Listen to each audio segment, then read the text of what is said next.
ঢাকার পাশে বুড়িগঙ্গার তীরে পরন্ত বিকেলে নিজে ট্রলার চালিয়ে যাওয়া এবং চারপাশে শান্ত বাতাস, গান শোনা, মাছ ধরা দেখা, এমন একটা মুহূর্ত সময় কাটানোর স্বাদ শুধু চোখে না মনও লেগে থাকে। সম্পূর্ণ থাকছে আজকের এই ব্লগে। প্রথমে আমরা ট্রলার নিয়ে রওনা দিলাম পোস্তগোলা ব্রিজের দিকে। মাথার উপরে খোলা আকাশ আর মুখে হালকা ঠান্ডা বাতাস। মাঝিকে বললাম, ভাই ট্রলারটা আমি চালাতে চাই। উনি হেসে বললেন, চালাতে পারবেন তো? আমি বললাম, ভাই ট্রলার চালানো কোনো ব্যাপারই না, চেষ্টা করলে সবই সম্ভব। শুরু করলাম চালানো, একদম ঠিকঠাক। গন্তব্য পৌঁছে নামতে দেখে গ্রামের এক টুকরো ছবি, পাশে একজন জাল ছুঁড়ে মাছ ধরছে। দাঁড়িয়ে দেখলাম, ভাবতেছি এই বুড়িগঙ্গা নদীতে আবার কি মাছ ধরবে। পরে দেখলাম ছোট পুঁটি মাছ প্রচুর ধরা পড়ছে। এগুলো দেখো একরকম শান্তি লাগে। একটু সামনে এগিয়ে দেখি মাঠে ছেলেরা ক্রিকেট খেলছে, আমার প্রিয় খেলা, তাই দাঁড়িয়ে অনেকক্ষণ মন দিয়ে খেলা দেখলাম। এরপর খুঁজে পেলাম ছোট্ট এক চায়ের দোকান, কিন্তু দোকানটা শুধু দোকান না, শান্তির একটা জায়গা। একটা কাপ চা হাতে নিয়ে বসে পড়লাম। সামনে নদীর ঢেউ, দূরে সূর্য ডুবে যাচ্ছে, আর চারপাশে গ্রামের সেই গন্ধ। এমন শান্তি শহরের কোলাহলে খুঁজে পাওয়া যায় না। এমন সময় পাশে এক ভাই গান ধরলেন, তার কণ্ঠে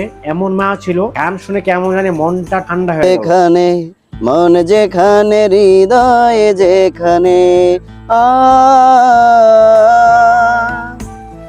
সেইখানে তোমাকে আমি রেখেছি কত না যতনে।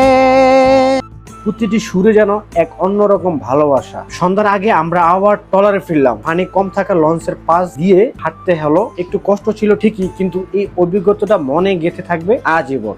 এমন একটা পরন্ত বিকেল আপনি চাইলে খুব সহজেই উপভোগ করতে পারেন। ভিডিওটা কেমন লাগলো জানাতে ভুলবেন না। আর কাকে নিয়ে এমন একটা বিকেল কাটাতে চান সেটাও জানাবেন, কারণ কিছু অনুভূতি ভাগ না করলে অপূর্ণতা থেকে যায়।